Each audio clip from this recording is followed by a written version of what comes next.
E aí, pessoal, vamos mergulhar nos números do HGLG11.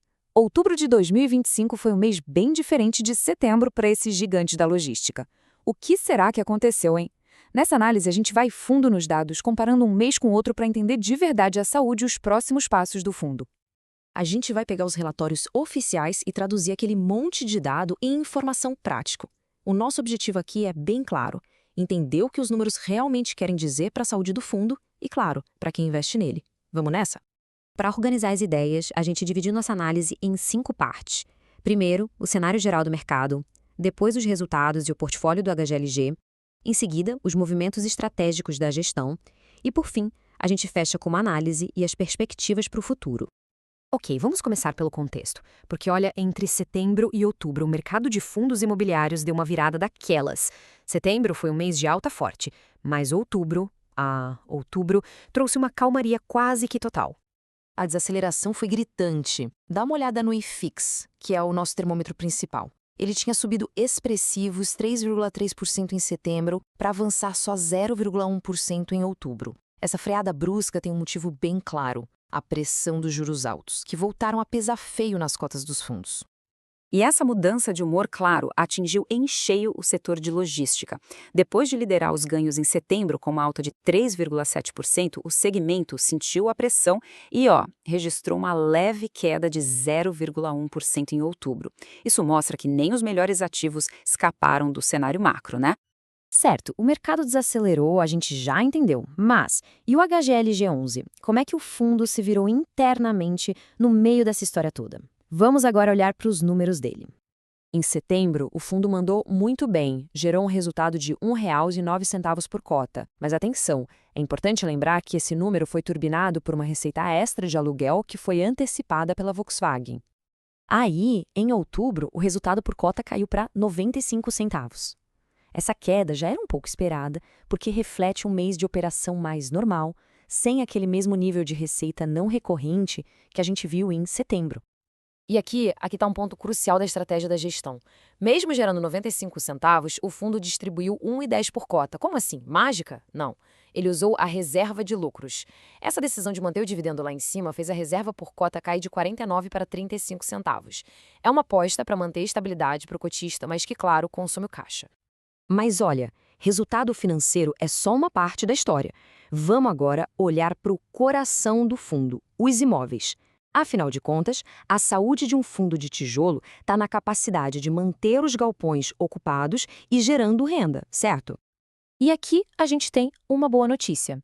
A vacância física, que já era baixíssima, em 2,9%, conseguiu melhorar um pouquinho mais em outubro, caindo para 2,8%.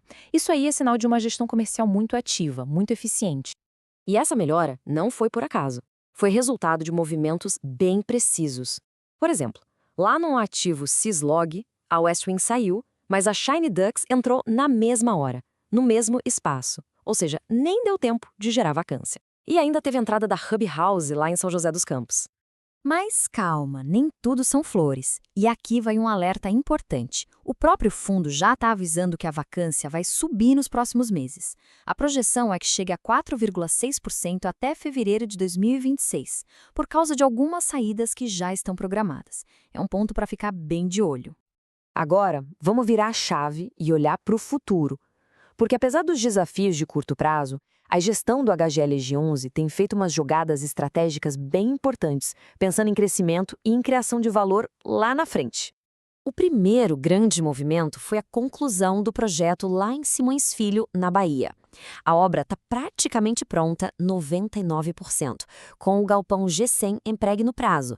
Isso quer dizer um novo ativo de altíssima qualidade, padrão AAA, que adiciona 86 mil metros quadrados ao portfólio. É coisa pra caramba. E não para por aí. O dinheiro da 10ª emissão de cota já está trabalhando, e trabalhando pesado.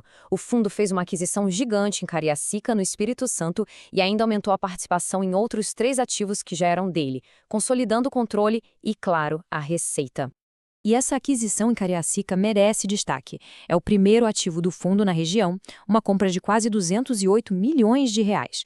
Mas o mais impressionante é o cap rate projetado, que é basicamente o retorno do aluguel, de 8,7% já no primeiro ano.